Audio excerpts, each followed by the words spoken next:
to read the paper sent in by Haj Salamatu Hussaini, former Honorable Minister and Chairperson, Human Rights Commission. The paper is the indispensable roles of women and youth in achieving sustainable development, presented at the Kebbi Economic Development Summit in Birnin Kebbi State on October 8th and 9th by Salamatu Hussaini. Let me stand on existing protocol so that I will not take much of your time.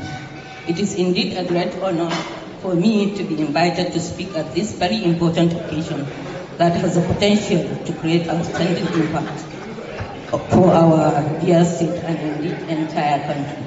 I want to thank the Kebbi State Government and the Kebbi Elders Consultative Forum for this laudable initiative. It is not only time but a step in the right direction that will help Kebbi State to come out with a roadmap that will help galvanize our God-given resources, both natural and human, to mobilize towards attaining our potential. The theme of this event, Kebbi Ascends, Unlocking Opportunities for Inclusive Growth and Sustainable Development in Kebbi State, was well thought of, and I am most delighted to share some thoughts on the topic, the indispensable role of women and youth in achieving sustainable development. This is not merely a theme for discussion. It is the very bedrock upon which a prosperous Kebbi State must be built. If we are speaking of development, we cannot afford to ignore more than half of our population, as doing so is akin to running on half-mast, which would simply not take us far. So the importance of women and youth in our society cannot be overemphasized. They are the very fulcrum that holds our society together. They hold the keys to the present and future of our dear state. So leaving them out of any economic development, political or social, will not augur well for us. As a recent survey as seen on WW City Population and Wikipedia indicates that Kebbi State is the 10th largest state in Nigeria in landmass and 17th most populated in Nigeria with a population of approximately 6 million people. More than 50% of this population consists of women and youth. So we are talking about half the population. And leaving out of half of the population out of economic development will not augur well for us. Therefore, it is very important that these two key groups are properly harnessed to contribute to the growth and development of our dear state. A fundamental truth is that any society that systematically excludes its women from the economic, political, and social mainstream is by design operating at half its capacity. Look at any society that has achieved meaningful and lasting progress, from the Nordic nations to the emerging powerhouse of Asia, and even within our own continent, and you find the undeniable solid input of our women and youth. They are no passive beneficiaries. They are active actors of that progress. I know when I was in Gwandu, I did a study on women cooperatives. And honestly speaking, the result I came up with is when women are given the chance, the God-given resources, with financial support, they will do a lot more you can think of. The question then is, how do we practically empower our women and youth to become these architects of sustainable development in Kebbi State? Allow me to suggest a few pathways, which she talked on education as building a foundation, or education and skill development should be our first priority. So, in looking at this outcome of this summit, we should look at education for both the youth and the women. Then skills development is also a key. And then to chart a path of sustainable development, we must make a bold and deliberate investment in educating our youth, both male and female. Quality education, both formal and informal, is necessary for the upliftment of any society. For this, I wish to passionately advocate for a review of our current educational framework. I propose that the Universal Basic Education UBE scheme be expanded to cover the entire secondary school cycle, up to the end of senior secondary school 3, SS3. Making education free and compulsory to the secondary school will have profound advantages, such as it will drastically reduce the number of our children, especially girls, who drop out of junior school due to economic pressures. Research shows that in the northwest Nigeria, living 20 or more minutes from a school reduces attendance odds by 52%. Expanding UBA will necessitate building more schools directly to tackle this barrier. 2, it will ensure that every child in Kebbi State acquires a complete foundational education. We must learn from top-performing educational systems in East Asia, like Singapore and Japan, which have shifted from good memorization to teaching students what they can do with what they know, focusing on critical thinking, problem solving, and project-based learning. C, it will provide a larger pool of educated youth who can then proceed to higher institution or vocational training with a much stronger base.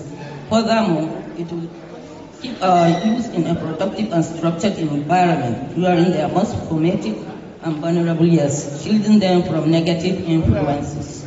In countries like Bangladesh, extending access to secondary education, especially for girls, has directly led to reduced poverty levels, improved health outcomes, and higher female participation in the workforce. Kebbi State can replicate such successes by prioritizing secondary education for all. This is not merely an educational policy. It is a strategic economic investment in the future workforce and leadership of Kebbi State. Then, we have been talking agriculture. She also agrees that Kebbi State, being agrarian, empowering women will constitute a large portion of our farming workforce, goes beyond giving them land. It means providing them with access to improved seedlings, microcredits specifically for crop cultivation and processing, and simple technologies for storage and transportation. Access to seed capital and training, etc. will lead to a significant increase in their agricultural output and household income. For our youth, we can promote agribusiness, not just farming. This means establishing schemes that train them in food processing, packaging, and marketing. The Songhai model in Benin Republic stands as a shining example where integrated farm training centers have turned thousands of youth into successful agri-entrepreneurs. 3, entrepreneurship and digital skills. Our youth are naturally energetic and tech-savvy. We can channel this energy by creating innovation hubs, IT hubs, vocational training centers focused on skills relevant to our economy. The Edo Basic Education Sector Transformation Program in Edo State, Nigeria, provides a powerful blueprint. Through this initiative, over 11,000 teachers received rigorous training and thousands of virtual classrooms were created, leveraging digital technology to improve learning. The program has transformed the learning experience for over 370,000 children across more than 1,000 primary and 232 junior secondary schools for tech skills, coding and cybersecurity. The SAP World Study Program and youth professional programs active in West Africa offer a direct reach from university to the workplace, certifying graduates as IT consultants and making them instantly employable. We can adopt such models here in Kebbi. 4, community-led initiatives. Lasting change is often rooted in the community. For instance, in Malawi, mothers groups were established to act as a liaison between schools and homes, specifically encouraging parents, especially girls who had been married off, to return to school. In Mali, the government partnered with organizations to train teachers and principals on providing psychosocial support to address sexual and gender-based violence, using a cascading model that reached local communities. These are cost-effective, culturally sensitive models we can learn from. I will urge the Kebbi State government to explore the following initiatives, which I believe will go a long way towards empowering our women and youth and strategically reducing unemployment in the state. 1, continuing education or second chance approach for youth, male and female, who have finished secondary school but did not get the required credits to gain admission into tertiary institutions. Under this program, classes are rearranged for this category of youths to undergo intensive training and retake their exam. The Haj Hussaini Foundation undertook a model running of this program with 120 girls, women and vulnerable people in 2018, with the state government paying the WAEC examination fees after the training to help them get into tertiary institutions. This model can be replicated in all local governments. 2. Massive training of youth in various skills such as hotel management, catering and confectionery, electric work, gardening, POP, tiling, etc. Such trainings to be carried out outside the state in places within Nigeria that have reputation for mastery of such skills. In this way, the youth will not only be empowered, but exposed to other parts of Nigeria to broaden their horizons and perspectives, and they can really find things to do rather than depend on government for jobs. Any society that wants to be relevant and complete in this modern day economy and that of the future must find ways to harness and utilize the strengths of its youth and the skill sets and the management prowess of its women. The urgency of this task cannot be overstated. A recent survey carried out in 2023 by Roundbound University in the Netherlands on the Human Development Index in all 36 states in Nigeria, including the Federal Capital Territory, ranked Kebbi State at the lowest of them all. The state was ranked the 37th state out of all the 37 states in which the survey was carried out. This data is quite alarming and calls for an urgent need in implementing some of the solutions proposed in this summit, especially in areas that affect our women and youth, in order to bridge the divide and regain our rightful place of being the land of equity.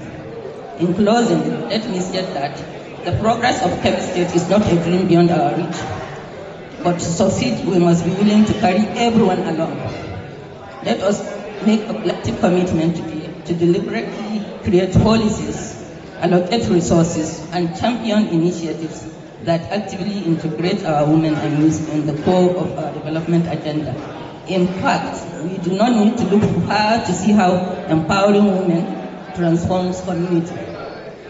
Through the Nigeria for Women projects, thousands of women across states like Kebbi, Niger, and Akum have come together in affinity groups to pool savings, asset seize capital, and receive training.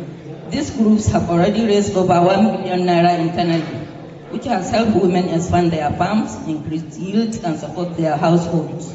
Similar approaches, supported by organizations like PAO, should then, when cooperatives are given improved seeds, small loans, and technical training, agricultural output rises significantly, and families escape poverty.